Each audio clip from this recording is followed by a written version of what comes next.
말씀 보도록 합니다. 에베소서 4장 24절.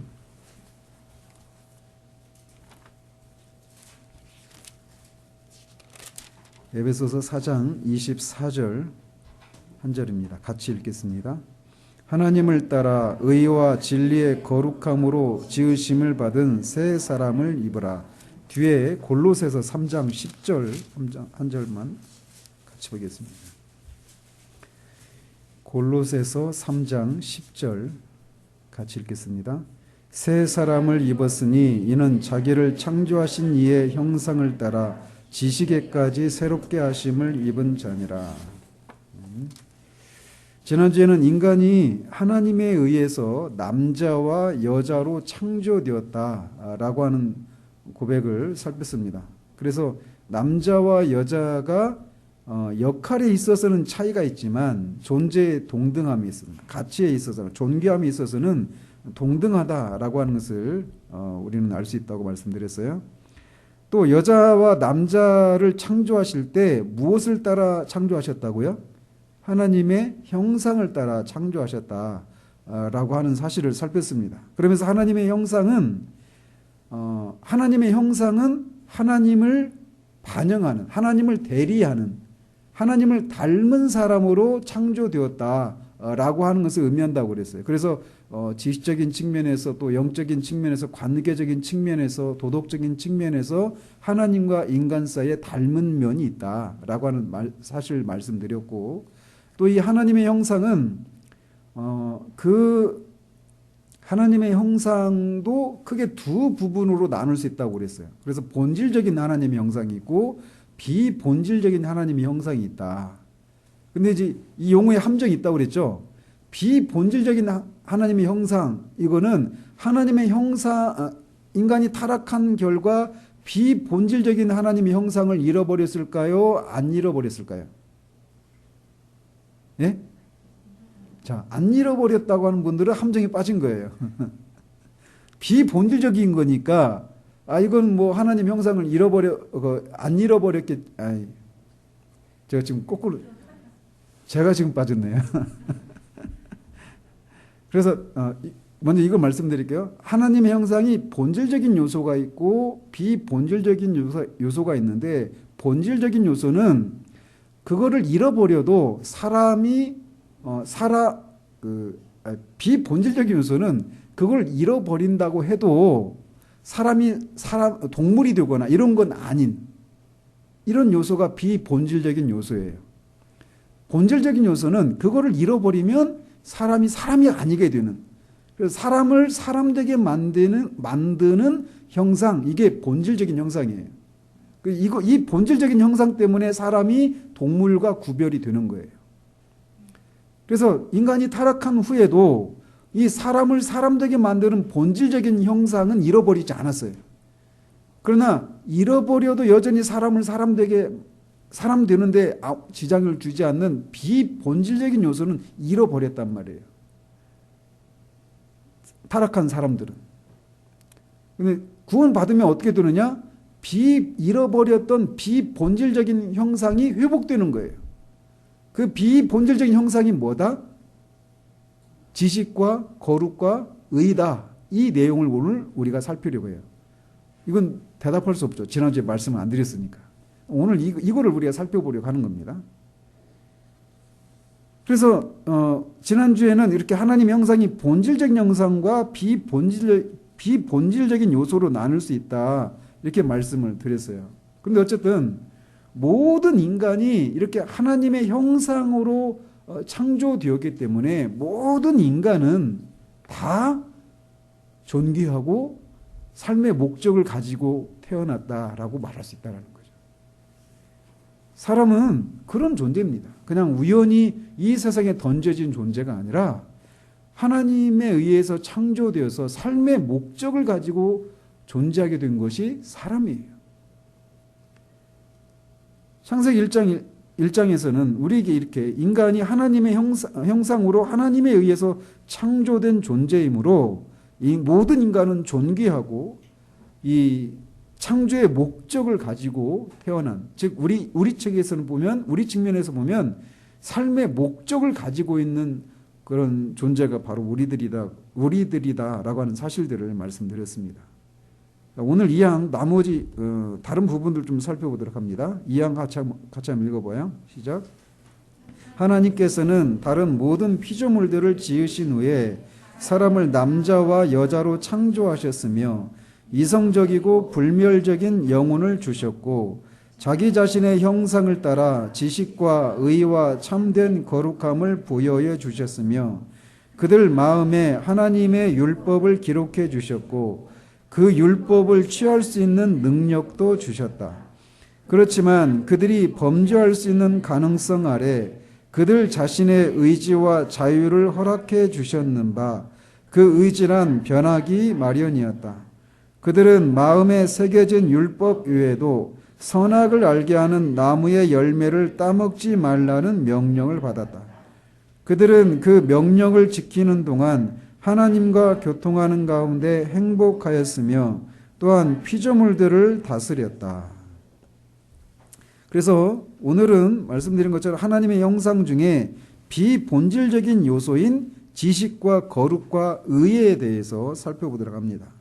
그래서 오늘 고백서의 내용에 자기 자신의 형상을 따라 지식과 의와 참된 거룩함을 부여해 주셨다라고 하는 부분이 오늘 우리가 살펴보려고 하는 그런 부분입니다.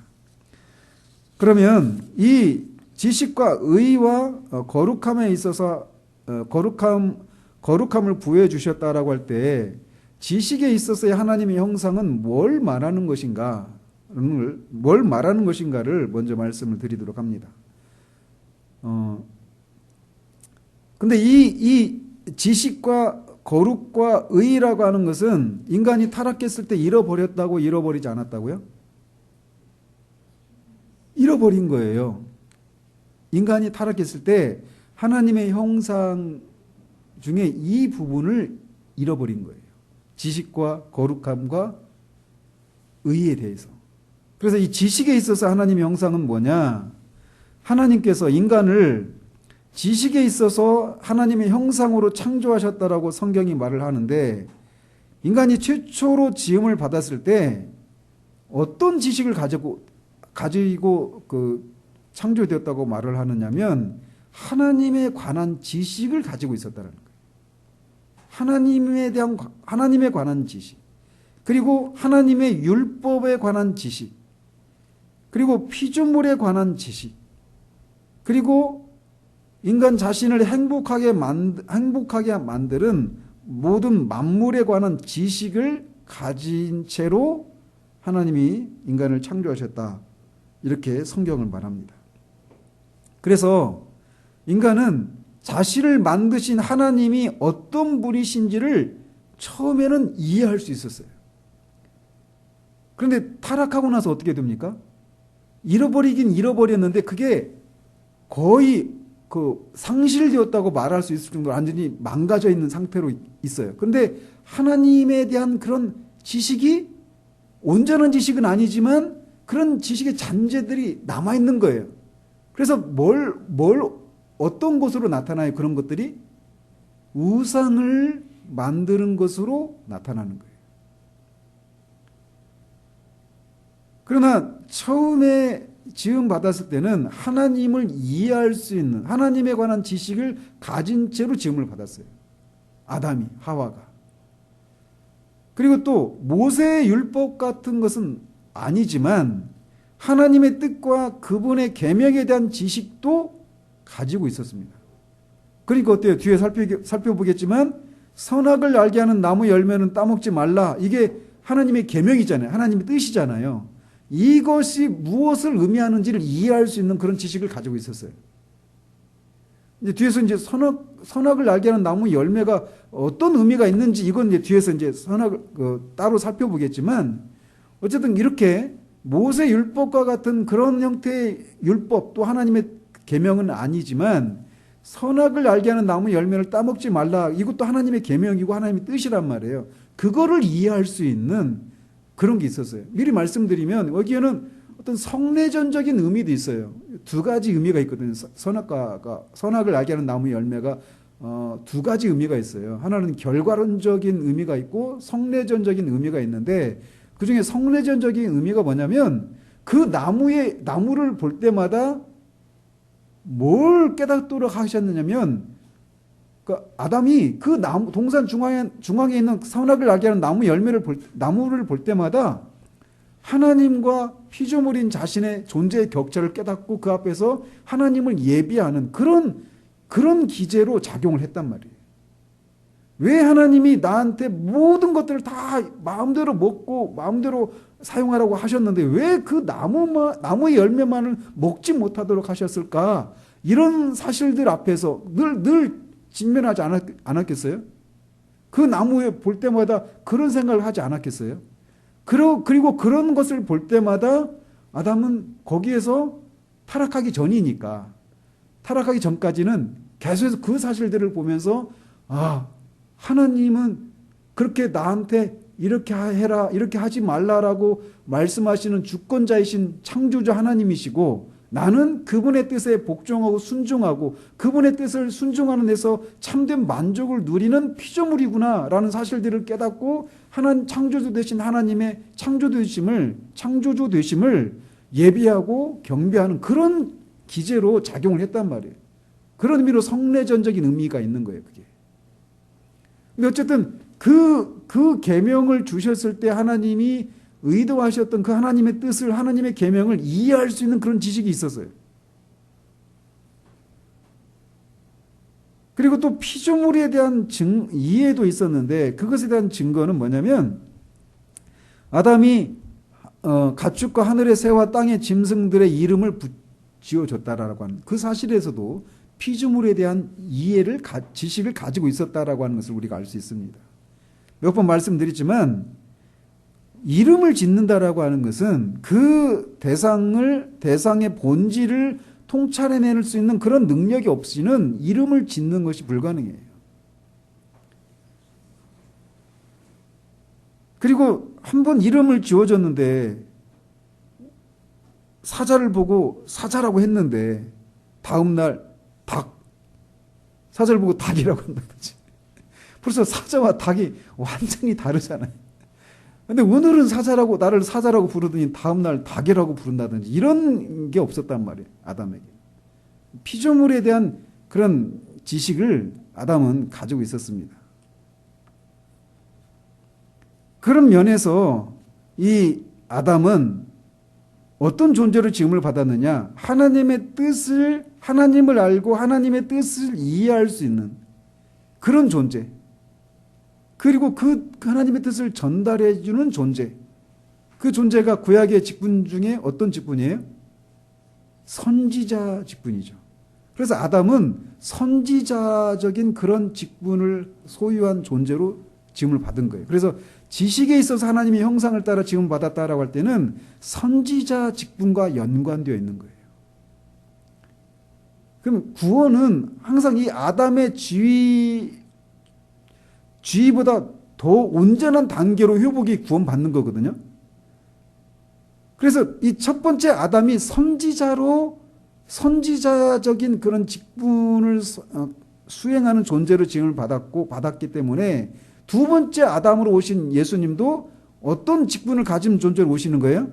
선지자로서의 그런 직분을 감당하는 분으로 오시는 거예요. 다 연결이 되어 있는 겁니다. 이게. 그리고 또 거룩하심에 있어서도 아담은 하나님의 형상을 따라 지음을 받았다라고 말합니다. 그래서 이 거룩하심이라고 하는 것, 참된 거룩하심이라고 하는 것은 인간에 있어서 인격적인 요소 중에 감정과 관련되어 있는 그런 요소입니다. 그래서 최초 인간의 감정은 거룩하고 순수했고 죄와 오염에서 벗어난, 그리고 모든 무질서와 혼란에서 벗어난 그런 상태로 지음을 받았다라고 말하고 있어요. 그래서 이 최초의 인간은 하나님을 진정으로 사랑했습니다. 그가 사모하는 것은 하나님이었고 그는 하나님 안에서 기뻐하는 그런 존재로 지음을 받은 겁니다. 그래서 이렇게 죄 없을 당시에 타락하기 전에 아담은 전적으로 하나님께 헌신된 사람이었습니다.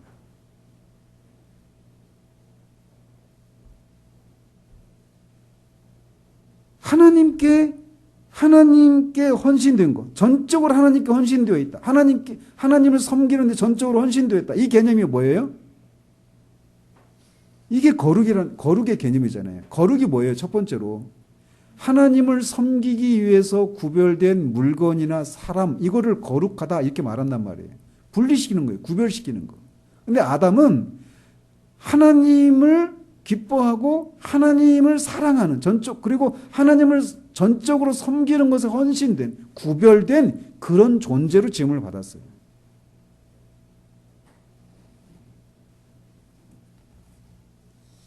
그의 마음은 그렇게 아담의 마음에 가장 큰 기쁨을 주는 존재는 하나님이셨습니다. 하나님께 그의 마음이 헌신되어 있었어요. 그런 의미에서 그는 참된 거룩함을 따라 지음을 받은 것입니다. 그래서 죄를 짓기 전에 아담은 두려움 때문에 하나님을 피하거나 그분의 임재에서 멀리 떨어지려고 하는 그런 시도를 단 한 차례도 하지 않았습니다.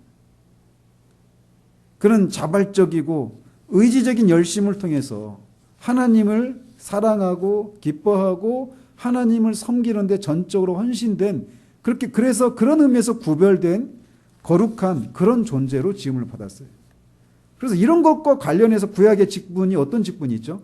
하나님을 섬기는 직분, 제사장이에요. 그래서 아담이 선지자의 직분을, 선지자로서 지음을 받았을 뿐만 아니라 제사장적인 직분을 감당하는 존재로도 지음을 받은 겁니다. 두 번째 아담과 연결되는 거예요. 또 두 번째 아담, 예수 그리스도. 그리고 마지막으로 하나님께서 인간을 의에 있어서도 자신의 형상을 따라 창조하셨다라고 진술합니다. 이것은 인격적인 요소 중에 어떤 것과 연결되는 것일까요? 의지와 연결된 겁니다. 지식, 감정, 의지. 그래서 이 최초의 인간은 인간의 의지 속에서 모든 옳은 것, 하나님의 뜻을 집행할 수 있는 능력을 가진 그런 의지를 갖고 있는 상태로 지음을 받았다라고 말하고 있습니다. 그래서 하나님과 사람에게 행해야 할 의무를 능히 수행할 수 있는 의지를 가지고 있었어요. 아담이. 그러니까 하나님을 섬길 수도 있고 섬기지도 않을 수도 있는 이런 어떤 도덕적인 중립의 상태가 아니라 하나님의 뜻을 적극적으로 수행할 수 있는 그런 선을 행할 수 있는, 적극적으로 선을 행할 수 있는 그런 쪽의 의지를 가지고 있는 존재로 지금 받은 거예요. 이렇게 아담은 하나님께 순종할 수 있는 의지를 가지고 있었습니다. 그래서 하나님께서 원하시는 것을 행하는 자로 지음을 받았어요.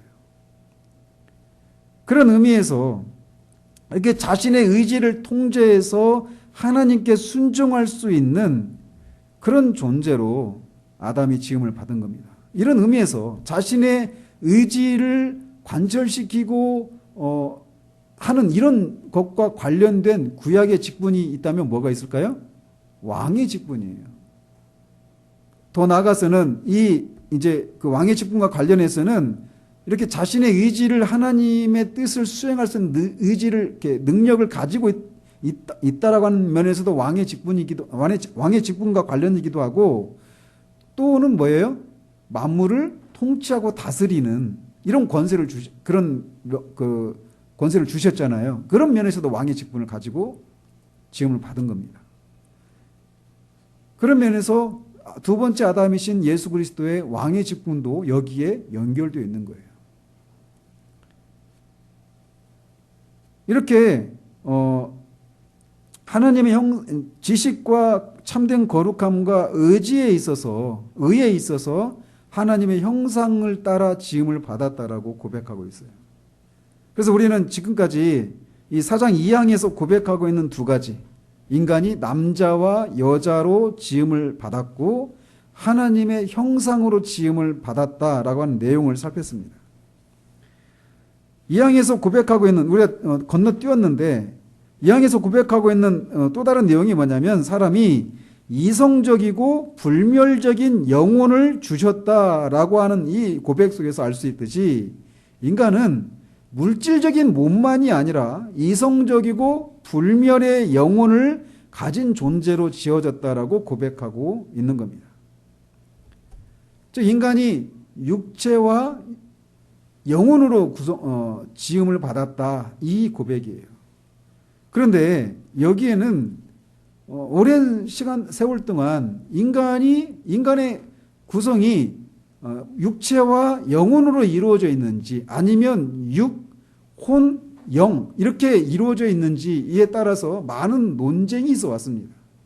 그래서 육체와 영혼으로 인간은 구성되어 있다. 인간의 본질이 이렇게 주장하는 것을 이분설이라고 하고 영혼, 육 이걸 삼분설이라고 이렇게 주장을 한단 말이죠. 그래서 이제 여기서 보면 웨스트민스터 신앙 고백서는 이분설의 입장을 고백하고 있는 것을 우리가 볼 수 있습니다. 즉 인간은 몸이라고 하는 물질적인 요소와 이성적이고 불멸하는 영혼이라고 하는 비물질적인 요소로 구성되어 있다라고 고백하고 있어요. 그러면은 삼분설은 이단인가? 그래요? 이거를 한번 말씀을 드린 적이 있지만 한번 여기서 간단하게 말씀을 드리면 이분설을 주장하는 논거가 뭐냐? 먼저 그걸 살펴보면 그러니까 삼분설은 혼과 영혼을 혼과 영으로 이렇게 구별된 그런 기관으로 이해를 하거든요. 삼분설은. 그래서 육, 영, 혼, 육 이렇게 구성되어 있다 이렇게 얘기하고 이분설은 영혼 영과 혼이 구별된 어떤 독립된 그런 기관이 아니라 그냥 영혼이다. 이렇게만 얘기한다라는 거예요. 그 근거가 뭐냐? 그걸 주장할 때는 어떤 근거가 있어야 되잖아요. 그 근거를 어떤 걸로 삼느냐면 성경에서 혼과 영이라고 하는 말이 상호 교차적으로 사용을 한다라는 거예요. 앞에서도 형상과 모양을 따라라고 할 때 그 형상과 모양이 서로 교차적으로도 사용되는 그런 말이라고 했잖아요. 그래서 거의 동일한 의미를 말한다고 했잖아요. 그런 것처럼 혼과 영이라고 하는 단어도 그렇게 사용된다. 이렇게 주장하는 거예요. 그리고 이 영이라고 하는 단어와 혼이라고 하는 단어가 동물들에게도 사람에게만 사용되는 것이 아니라 동물들에게도 사용을 하고 있다라는 겁니다. 그래서 인생들의 혼은 우리말로는 인생들의 혼 이렇게 되어 있는데 원어로 보면 영 이렇게 되어 있어요. 인생들의 영은 위로 올라가고 짐승의 혼 이렇게 말을 해야 될 것 같잖아요. 근데 거기도 우리말 성경에는 짐승의 혼은 이렇게 번역을 했지만 원어를 보면 영으로 번역을 해야 되는 거예요. 그래서 이 짐승들도 영이 있는 것처럼 그렇게 말하고 있다는 거죠. 그리고 세 번째로 요한계시록에서 우리가 신자가 죽으면 어떻게 되죠? 몸은 이 땅에 남고 영혼이 영인지 혼인지 영혼인지 헷갈리죠? 아무튼 이 육체에서 분리된 죽은 자들이 그 주님의 재림과 함께 이 땅에 오셔서 새 하늘과 새 땅이 창조되면서 거기 영혼이 살잖아요. 부활한 육체를 입고. 근데 그 중간에는 어떤 상태로 있어요? 그래서 몸이 없는 영혼의 상태로 있잖아요. 그거를 무슨 상태라고 그래요? 중간 상태. 아까 제가 중간이라고 이미 엄청난 힌트를 드렸죠. 중간 상태로 그걸 중간 상태라고 말을 한단 말이에요. 근데 그 중간 상태에 있는 그 사람들을 가리켜서 요한계시록에 보면 영들이라고 하지 않고 혼들이라고 지칭하고 있어요. 영혼이라고도 하지 않고 혼들이라고. 또 요한계시록 6장 9절을 보면 죽임을 당한 영혼들 이렇게 말하는데 그 영혼들이 우리 영혼들이라고 번역했는데 그게 혼이에요. 혼. 그 원어를 살펴보면. 또 20장 4절에 보면 목배임을 당한 자들의 영혼들이라고 할 때 그 영혼들이 혼이에요.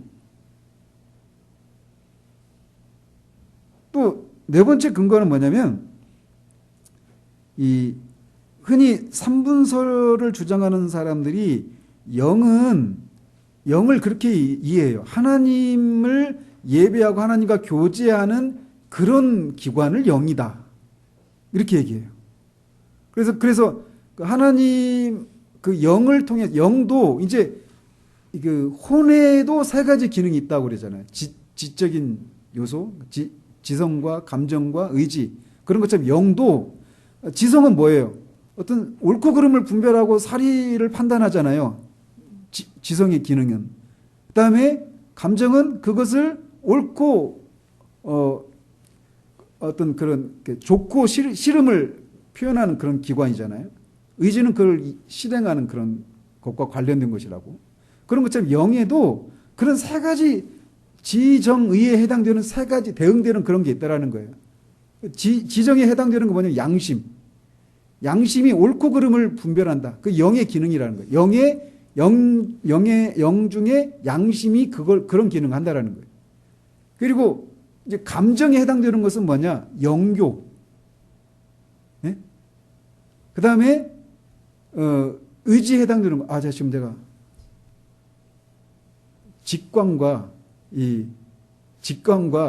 직관이 지적인 것과 관련된 거예요. 분별하는 거. 그 다음에 그 영교가 그 감정과 관련된 것이고 양심이 의지와 관련된 것이다. 이렇게 얘기를 해요. 근데 이제 제가 이 얘기하면 막 또 한참 길어지는데 어쨌든 그래서 영은 하나님과 교제하는 것과 관련된 그런 기능이다. 그런 기관이다. 이렇게 얘기해요. 삼분설자들은. 혼은 뭐냐? 사람의 인격과 관련된 인격적인 활동과 관련된 것들이 혼이다라는 거예요. 그래서 몸은 육신이죠. 그래서 이 육신 몸과 영 사이의 매개자의 역할을 하는 게 혼이다. 이렇게 얘기를 해요. 그래서 영과 혼과 이 육신을 그렇게 날카롭게 구분을 해가지고 각각이 그 감당하는 그 역할들이 다 다르다. 이렇게 얘기해요. 그런데 어쨌든 그래서 영은 하나님을 예배하는 것과 관련된 그런 기관이다. 이렇게 삼분선자들을 주장한단 말이에요. 그런데 성경에 보면 사람이 만일 온 천하를 얻고도 자기 목숨을 잃으면 무엇이 유익하리요? 또 내 마음을 다하고 목숨을 다하고 뜻을 다하고 힘을 다해 주 너의 하나님을 사랑하라. 이건 하나님을 예배하는 것과 관련된 거잖아요. 그죠? 근데 거기서 목숨을 다하고 할 때 그게 스피릿 영을 다하고 이렇게 해야 될 것 같은데 영어로 번역된 거 보면 soul이에요. soul. 혼으로 되어 있다고요. 하나님을 예배하는 것과 관련된 것이 영이다 이렇게 말하지 않고 있는 구절이 있단 말이에요.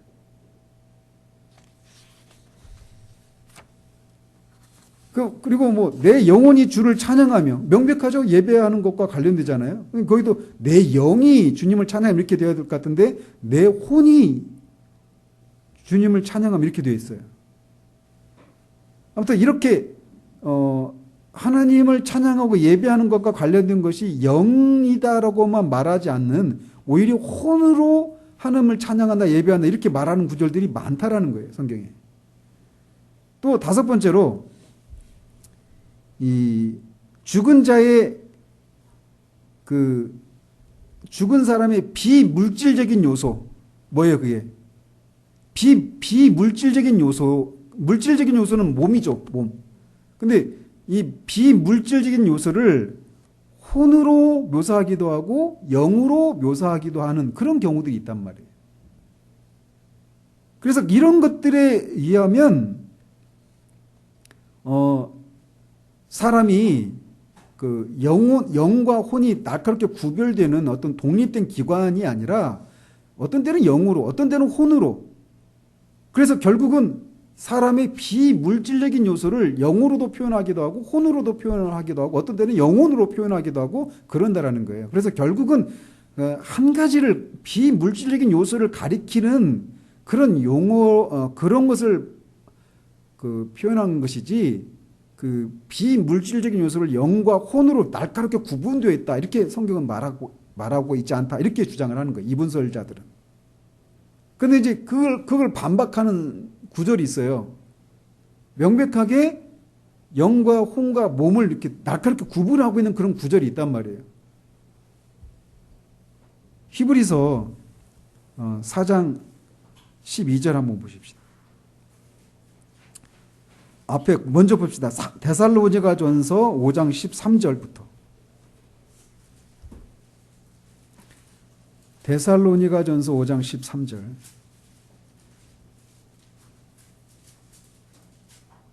시작. 평강의 하나님이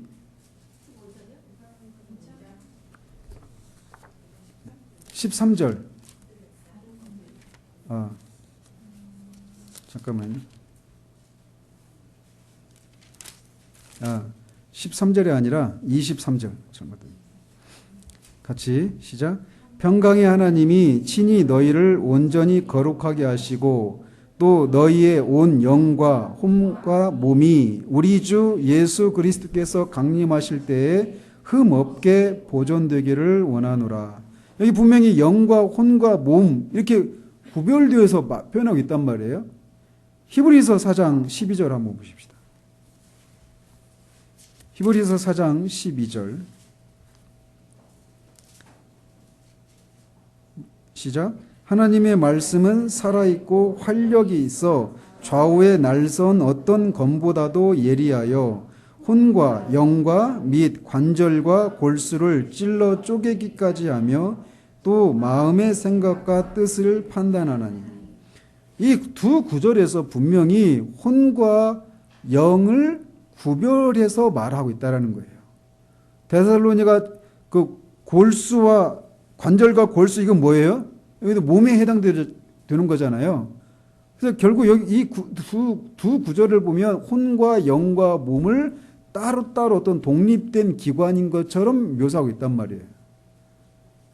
그래서 이제 삼분설자들은 이런 근거를 가지고 자기 신의 입장이 맞다 이렇게 얘기하는 거죠. 근데 이제 이 주장에 대해서 이분설자들은 어떻게 얘기를 하느냐면, 이분설을 믿는 사람들은 이런 두 구절을 성경 전체 구절의 전체적인 입장에서 해석을 해야 된다 이렇게 얘기를 해요. 그래서 앞에서도 말한 것처럼 성경 여러 곳에서 영과 혼을 구별하지 않고 서로 교차적으로 사용하고 있는 이런 구절들이 여럿이 있단 말이에요. 그래서 그런 이 두 구절만 영과 혼과 몸으로 구별되어 있고 다른 구절에서는 그런 식으로 하지 않고 그냥 혼과 영을 교차적으로 사용하고 때로는 그렇게 서로 막 교차적으로 사용하고 있어서 더 많은 구절이 그렇게 서로 교차적으로 사용하고 있는데 꼭 여기 두 구절만 근거해서 그렇게 사용해야 되느냐 이런 입장인 거죠. 그래서 이 두 구절 중 어느 것도 혼과 영이 어떤 인간을 구성하는 어떤 별개의 실체 혹은 본질이라고 하는 것을 증명해 주지 않는다 이렇게 말을 해요. 그러면서 마가복음 12장 30절에 네 마음을 다하고 목숨을 다하고 뜻을 다하고 힘을 다하여 주 너의 하나님을 사랑하라 라고 할 때 뜻과 목숨을 다한다. 이 목숨이 혼이거든요. soul과 뜻 마인드인데 이게 거기서 마음과 목숨과 뜻과 힘을 다하여 라고 할 때 거기서 그 뜻과 목숨이 어떤 구별된 것을 어떤 인간의 어떤 구별된 어떤 인간의 본질을 구별해서 말하고 있는 것이 아니라 그냥 뜻이 뭐예요? 뜻이 아까 영어로 마인드예요. 마인드는 뭐예요? 생각, 지성이잖아요. 근데 목숨을 다하고 뜻을 다하고 뜻은 그 인간의 지성. 그러니까 삼분설자의 입장에 의하면 어때요? 이게 혼이잖아요. 혼. 마인드가. 그죠? 그런데 목숨을 다하고 목숨이 여기서 혼이란 말이에요. 혼을 다하고 혼의 일부인 뜻을 다하고 이렇게 지금 말하고 있는 셈이에요. 무슨 말씀인지 아시겠죠? 그러니까 이게 결국은 자신의 전 존재를 다해서 하나님을 사랑하라 이런 의미인 거예요. 그러니까 혼을 다하고 또 혼의 일부인 뜻을 다하고 이 얘기를 통해서 자신의 전 존재를 다해서 전 인격으로 하나님을 사랑하라 이걸 강조하기 위해서 그렇게 중복해서 말을 하고 있는 것이지 그게 구별된 어떤 별개의 실체이기 때문에 그렇게 말하고 있는 것이 아니다 이렇게 해석할 수밖에 없잖아요. 그죠? 그러니까 목숨이 혼이란 말에 이미 목숨이라고 하는 말이 그런데 뜻도 혼의 일부인 마인드예요. 혼을 다하고 또 혼의 일부인 그 뜻을 다하고 문자적으로 해석하면 이상한 의미가 되어버리잖아요. 근데 여기서 강조하고 있는 거는 어쨌든 자신의 전 존재, 인격체를 다해서 하나님을 사랑하라 이걸 강조하기 위해서 그렇게 구별해서 나열해서 표현하고 있는 것이지 그렇게 구별되어 있는 어떤 기관이기 때문에 이렇게 표현하고 있는 게 아닌 것처럼 하나님께서 너의 몸과 영과 혼과 몸을 온전하게 하시기를 이렇게 말할 때 그게 구별된 실체여서 그 각각의 실체가 온전해지기를 바라는 것보다는 인간의 어떤 비물질적인 요소가 또 물질적인 요소가 다 온전하게 되기를 말하기 위해서 그렇게 같은 것인데도 이렇게 구분해서 표현하고 있을 뿐이지 그게 서로 독립된 기관으로서의 그런 기관이기 때문에 이렇게 나열해서 표현하고 있는 게 아니다 이렇게 주장하는 거예요. 이분설자 입장에서는. 여러분 어떻게 생각하세요? 설득이 있죠. 설득력이 있죠. 그죠? 그래서 이제 이 웨스트민스터 신앙 고백서는 이 이분설의 입장이 있는 거예요. 그런데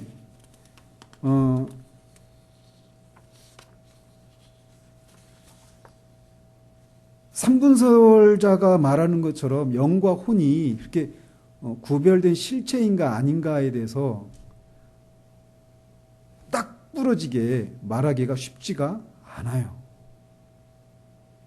분명히 많은 경우에는 영을 하나님과 교제를 나누고 하나님을 예배하고 하나님의 뜻을 분별하는 것과 관련되어서 영이라고 하는 용어를 더 자주 사용하는 경우들이 많아요. 그리고 인간의 어떤 그 인격체로서의 인간, 그래서 어떤 지적이고 감정적이고 의지적인 그런 요소와 관련해서 혼이라고 하는 용어를 항상 사용하는 건 아니지만 많은 경우에 그렇게 구별해서 사용하는 경우들도 있단 말이에요. 그래서 이게 이분설자들이 말하는 것이 100% 옳다 또는 삼분설자들이 말하는 것이 100% 옳다 이렇게 말하기가 예매한 부분이 어려운 부분이 분명히 존재한다라는 겁니다. 그래서 뭐 이것이 우리의 어떤 구원의 여부를 좌우하는 그런 문제는 아니에요. 그래서 우리가 나는 이분설자여서 삼분설자는 나와 교제가 할 수 없는 사람. 뭐 더 심하게는 이단이고 물질은 악하고 영은 선하다라고 하는 그 헬라 사상을 받아들인 이단 사상이다. 이렇게까지 말하는 것이 지나친 거예요. 아무튼 그런 정도만 생각하시면 되겠어요. 자, 그런데 그래서 이제 이 고백서를 따라서는 육체와 영혼 이렇게 표현할 수 있어요. 그래서 어쨌든 인간은 물질적인 요소인 육체와 비물질적인 요소인 영, 혼 또는 영혼으로 구성되어 있다. 이런 정도만 우리는 표현하자고요.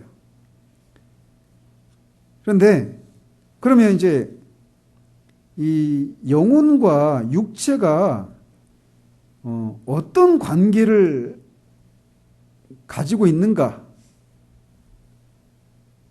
이것에 대해서 우리는 정확하게는 알 수 없습니다. 그러나 한 가지 분명한 것은 영혼과 육체가 유기적이고 필수 불가결한 관계를 맺고 있다라고 하는 것은 흔들릴 수 없는 사실입니다.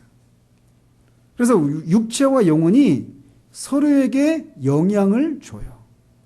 그래서 아침에도 말씀드렸죠. 악한 날이라고 하는 거기에서 우리가 몸이 뭔가 찌뿌듯하고 어디 아프고 그러면 그냥 몸만 아픈 게 아니라 우리 영혼의 영향을 받아요. 그죠? 육체와 영혼이 서로 밀접하게 연관이 있기 때문에 그래요.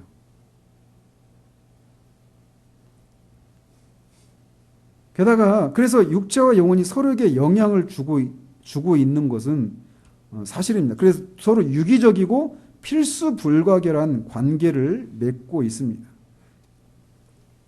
그런데 이제 이런 게 있어요. 영혼이 자신을 표현하기 위한 수단으로 뭘 삼아요? 어떤 걸 수단으로 삼아서 자신을 표현해요? 몸을 사용해서 영혼을 표현하는 거예요. 그런데 육체와 분리되어서 영혼이 존재할 수 있을까요? 없을까요? 왜 없어요? 영혼이 육체와 분리돼서 영혼이 존재할 수 있죠. 그게 죽는 거긴 한데 그게 죽음이 1차적인 죽음이 그건데 죽음의 의미가 그건데 영혼과 육체가 분리되는 거. 근데 영혼이 사라지는 게 아니잖아요. 뭔가 육체와 분리되어서도 영혼은 여전히 존재해요. 불멸의 존재로 존재한단 말이에요. 그래서 신자들은 중간 상태에서 낙원에 있다가 또 이제 불신자들은 음부에 있다가 낙원이 천국이고 음부가 지옥이에요. 그렇게 있다가 주님이 오실 때 부활체를 입죠. 죽은 사람은 부활할까요? 안 부활 안 할까요? 죽은 사람도 부활합니다. 어떤 부활? 그렇죠. 영벌을 받기에 합당한 그런 몸으로 부활하는 거예요. 신자들은 영원한 생명을 누리기에 합당한 몸을 영광스러운 몸을 입게 되는 거죠. 다 부활합니다. 생명의 부활로 이 사망의 부활로 다 부활해요. 그런데 아무튼 영혼은 육체와 따로 존재할 수 있어요. 그래서 영혼은 육체가 없이도 영혼은 활동할 수 있어요. 육체가 없이도. 그렇기 때문에 영혼은 육체를 이용하긴 하지만 육체의 일부가 아니고 육체에만 의지하지도 않습니다. 육체와 영혼 사이에는 분명히 서로 아주 유기적인 관계가 있긴 하지만 정확하게 어떤 식으로 관계를 맺고 있는지는 여전히 신비의 영역에 남아 있어요. 그러면 사람이 이렇게 처음에 지음을 받을 때 아담의 경우에는 어땠어요? 하나님께서 흙으로 사람을 비우시고 코에 하나님의 생기를 불어 넣으니까 사람이 살아있는 생명체가 되었다. 생명이 되었다 이렇게 말하잖아요. 생명이 생명체예요.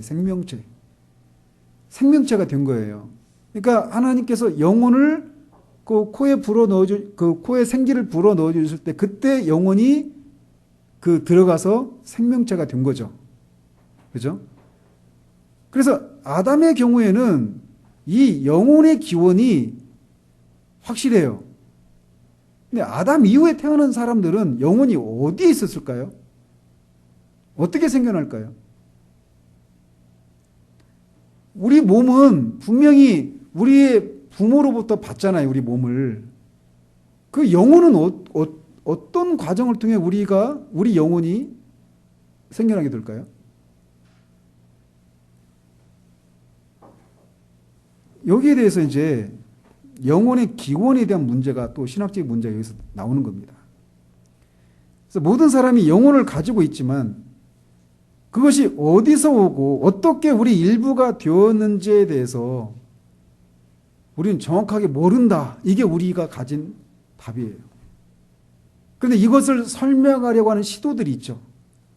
하나가 뭐냐면 영혼 유전설이라고 하는 게 있어요. 그러니까 몸을 우리의 부모로부터 물려받는다, 유전받는다. 그 명백하잖아요. 그래서 하는 짓 보면, 생긴 것 보면, 우리 부모가 누구인지 알자, 누구 자식인지 알잖아요. 근데 영혼은 어때요? 몸을 우리 부모로부터 유전받는 것처럼 영혼도 유전을 받는다. 이렇게 설명하는 것이 영혼 유전설이라는 거예요.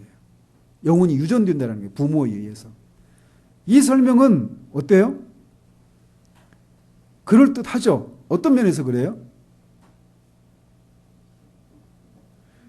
인간의 원죄를 설명하기에는 아주 좋은 그런 그 장점을 가지고 있어요.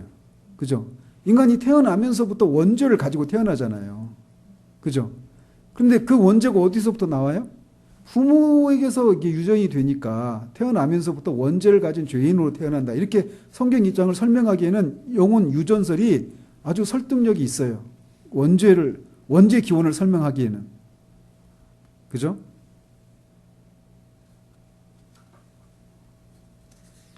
그런데 그것이 가지고 있는 한계가 있어요. 왜냐하면 영혼을 벌써 육체를 부모로부터 물려받는다. 유전된다. 영혼도 부모로부터 유전된다. 벌써 영혼을 어떤 개념으로 보고 있는 거예요? 물질의 개념으로 보고 있죠. 그래서 이게 그런 한계가 있는 거예요. 영혼 유전설이. 그리고 만약에 부모로부터 영혼을 유전받는다면 우리 영혼의 어떤 부분까지는 아빠한테 받고 어떤 부분은 엄마한테 받을 거예요. 영혼이 이렇게 나눠질 수 있는 그런 개념으로 생각하죠. 그죠? 이게 DNA 이런 걸 설명할 때는 설명이 돼요. 근데 영혼은 물질적인 요소가 아니란 말이에요. 비물질적인 요소란 말이에요.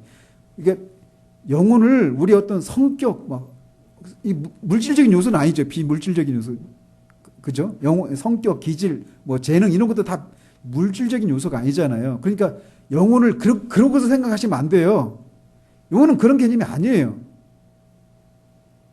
근데 부모로부터 영혼을 유전받는다. 이것은 벌써 영혼을 물질의 개념으로 생각하고 있어서 아빠한테서는 한 70%, 엄마한테서 30% 이런 식으로 받는 것처럼 생각하는 것 자체가 벌써 영혼에 대한 개념이 물질로 보고 있어서 한계를 갖고 있는 거예요.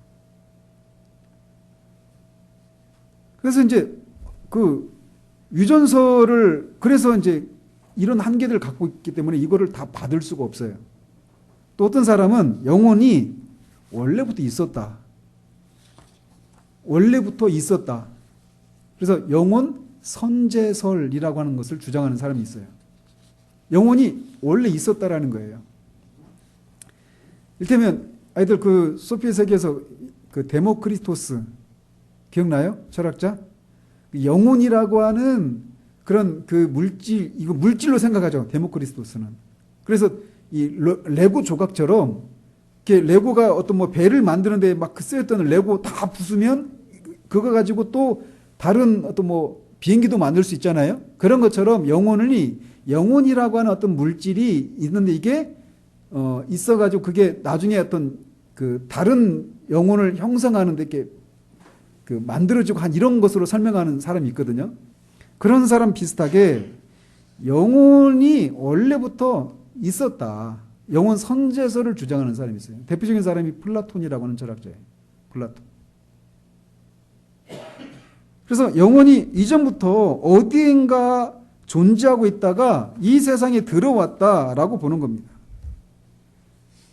기독교 안에서도 오리겐이라고 하는 교부가 이걸 주장했어요. 영혼 선제설.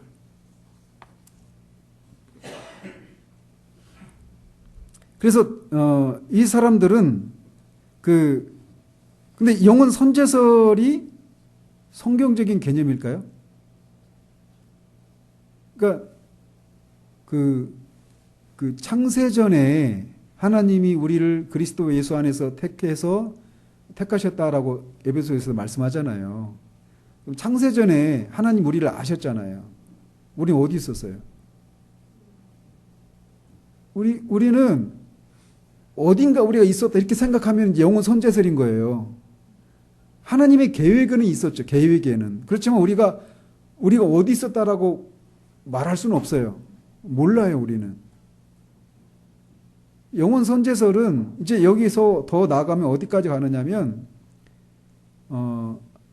이제 영혼뿐만 아니라 만물의 선제설까지 나가는 거예요. 그래서 이미 다 있었다라는 거죠. 플라톤도 다 그런 거거든요. 그래서 플라톤의 사상이 이데아라고 하는 그 참된 세상이 있고 거기가 실제 세상이고 이 현상계 여기 우리가 보고 있는 여기는 이데아에 있는 그런 것들을 기억나게 해주는 상기시켜주는 그런 그림자와 같은 그런 것일 뿐이라는 거예요. 그러면 진짜 세계는 여기 현상계일까요? 이데아의 세계일까요? 이데아죠. 그죠? 플라톤의 세계관은 그래요. 그런 것처럼 이제 어디까지 가느냐면 이 영혼 선제설에 근거하면 신앙생활을 어떻게 가느냐면 여러분 김성수 목사라는 분 제가 여러 번 얘기했죠. 그분이 가지고 있는 생각이 이거예요. 그분의 생각 중에 가장 위험한 게 바로 이거예요.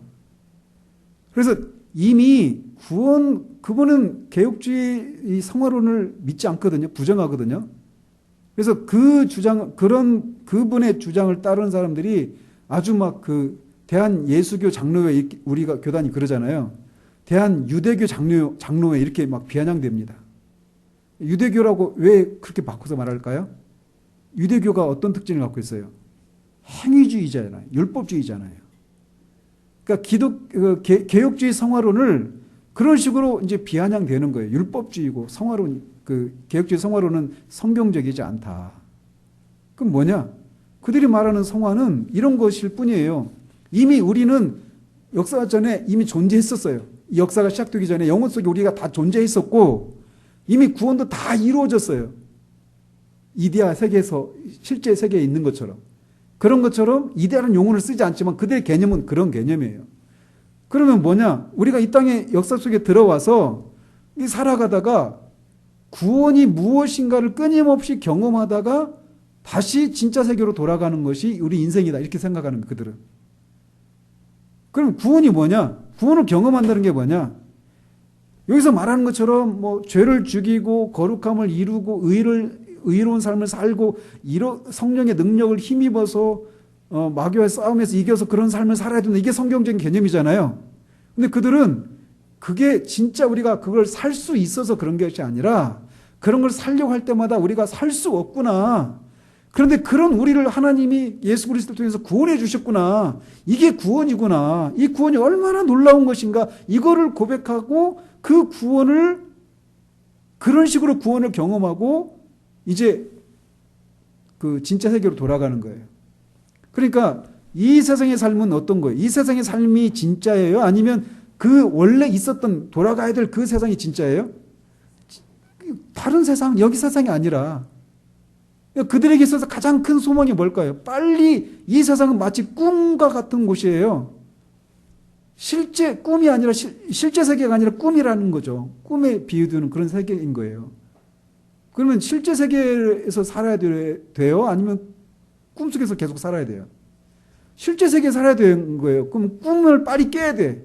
꿈에서 빨리 깨는 방법이 뭐예요? 죽는 거예요. 그래서 그 설교 듣다가 제가 정확한 결론이 댓글에 그런 글이 있더라고요. 그 설교를 듣다가 2명이 자살했대요. 근데 그 가르침을 충실히 따르면 빨리 죽는 게 빨리 진짜 구원을 누리는 길이에요. 제가 말씀드리고 싶은 건 어떤 진리를 따르느냐, 어떤 교리를 따르느냐가 이렇게 정말 치명적인 결과를 초래할 수 있다는 것을 말씀드리고 싶은 거예요. 영혼 선제설은 우리가 받을 수가 없습니다. 또 하나의 주장이 뭐냐면 영혼 창조설이에요. 영혼 창조설. 그러니까 아담이 창조됐을 때 영혼이 창조됐다. 이것은 돼요. 설명이 돼요. 그런데 아담 이후에 태어난 사람들이 영혼이 창조되었다. 그러니까 육체가 생겨날 때 그 수정을 하거나 이런 최초의 생명이 생겨날 때 영혼도 그때 창조된다. 누가? 하나님이. 영혼 창조설은 그래요. 자, 이것도 그럴듯해요? 그럴듯하지 않아요? 영혼의 창조주가 하나님이시니까 영혼을 그런 과정을 육체가 생겨날 때 그때 영혼도 육체와 하나님이 영혼을 창조하셔서 창조하신다. 근데 그렇게 되면 어떤 문제가 생길까요? 하나님이 왜 죄가 있는 영혼의 상태로 사람을 창조하시느냐 이런 문제가 생기죠. 그래서 영혼 창조설도 우리가 받을 수가 없어요. 악의 기원을, 죄의 기원을 하나님께 돌리는 것이 되기 때문에. 영혼 창조설의 경우에는. 그럼 어떻게 해야 돼요? 모른다라는 거예요. 그러나 분명한 것은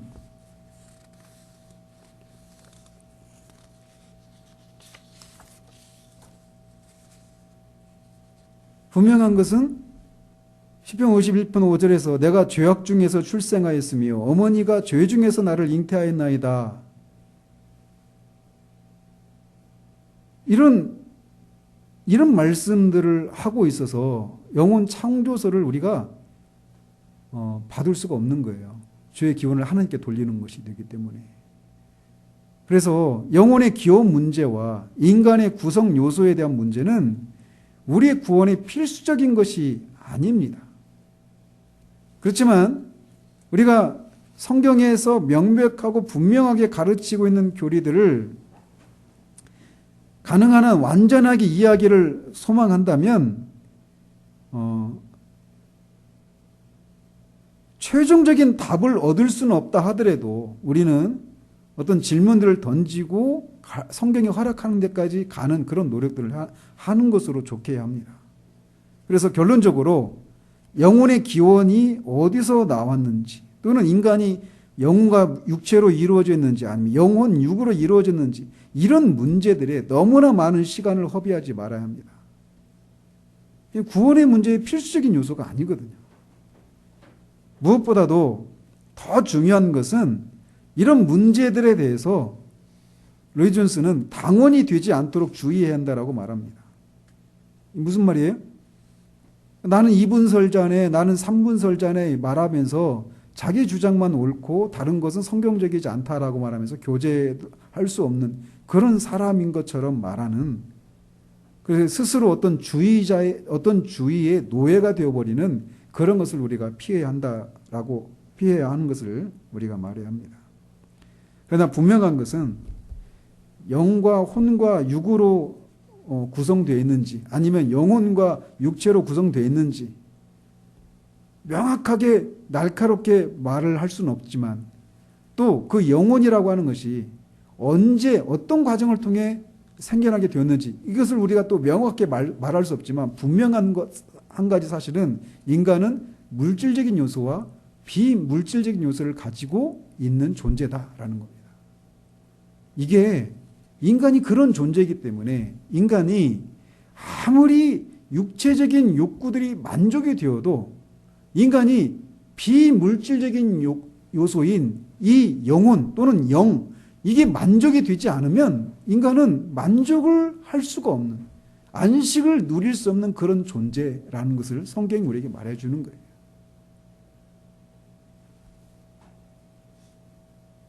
심지어 이 인간을 동물과 구분되게 하는 그런 본질적인 하나님의 형상 있잖아요. 주로 이제 삼부설자는 그런 이제 혼의 영역에 속하는 것이다 이렇게 말을 하는데, 그런 것들이 만족이 되어도 인간 존재의 심연에서 늘 공허함과 헛됨을 인식할 수밖에 없습니다. 그것을 가장 잘 묘사한 사람이 누구죠? 성경에 전도서 기자가 말을 하는 거예요. 헛되고 헛되니 헛되고 헛되다. 그는 왕으로서 또 많은 권세를 누리고 또 많은 지식을 가지고 있었고 많은 육체적인 향락을 다 누릴 수 있었던 사람이에요. 근데 그런 것들을 다 했어요. 다 누리고 경험했어요. 그런데 그래도 인생이 헛되더라라는 거예요. 그러면서 뭘 말합니까? 12장 7절, 전도서 12장 7절 한번 보십시오.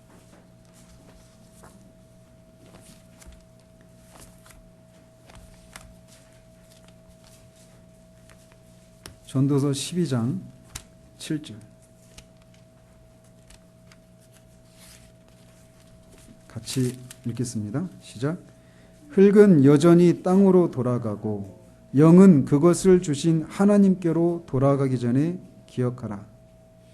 자, 여기서 그런 얘기해요. 영과 흙은 인간의 육체를 말하는 부분이 말하는 거예요.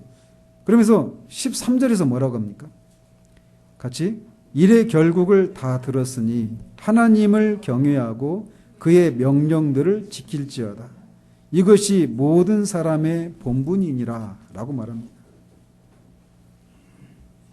그러니 왜 이런 결론을 내릴까요?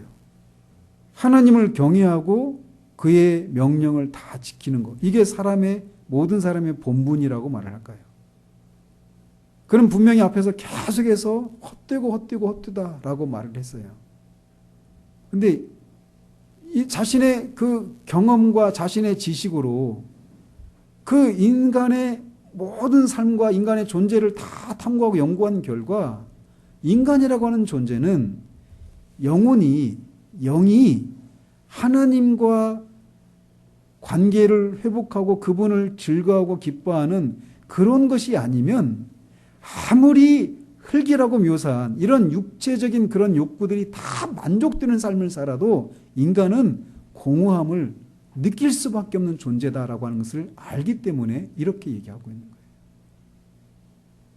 그래서 우리가 구원을 받을 때 그 전에 구원받기 전에는 우리가 알 수 없었던 그 영혼의 공허함과 그런 어떤 공감들이 막 채워지고 충만해지는 그런 경험들을 하잖아요. 그리고 한 번이 아니라 그게 계속 되잖아요. 왜 그래요? 하나님과의 관계가 회복되어지면서 하나님이 인간을 창조하셨을 때 물질적인 요소가 아닌 비물질적인 요소인 이성적이고 불멸하는 영혼을 사람에게 심어주셨기 때문에 심어주셨는데 그리스도로 말미암아 그 영혼이 하나님과 화목을 이루고 그 하나님을 즐거워하고 기뻐하는 일들이 회복이 됨으로써 인간이 이제 비로소 인간의 그 영혼의 큰 빈잔이 채워지는 체험 때문에 그런 충만함을, 그런 기쁨을, 그런 만족을, 쉼을 누릴 수 있게 되는 거예요.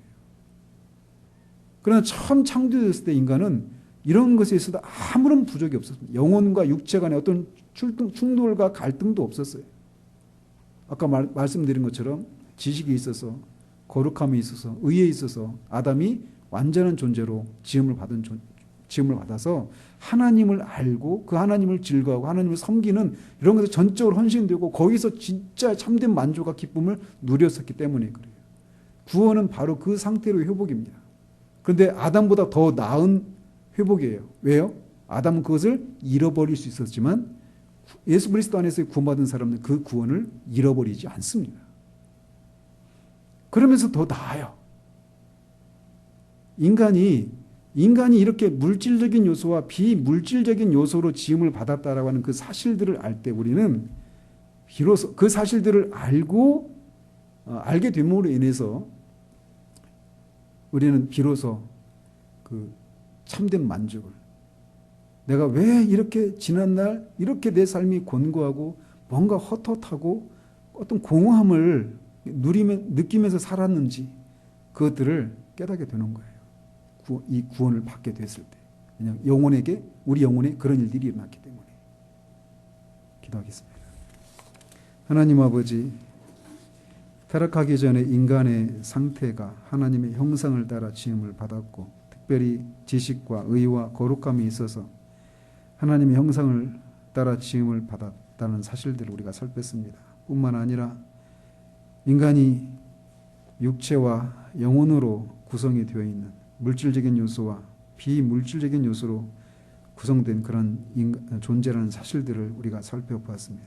그렇기 때문에 우리가 이 비물질적인 요소가 지식과 거룩함과 의에 있어서의 그런 회복이 일어나기 전까지는 우리 안에는 참된 만족도 쉼도 있을 수 없다는 사실들을 또 알게 됩니다.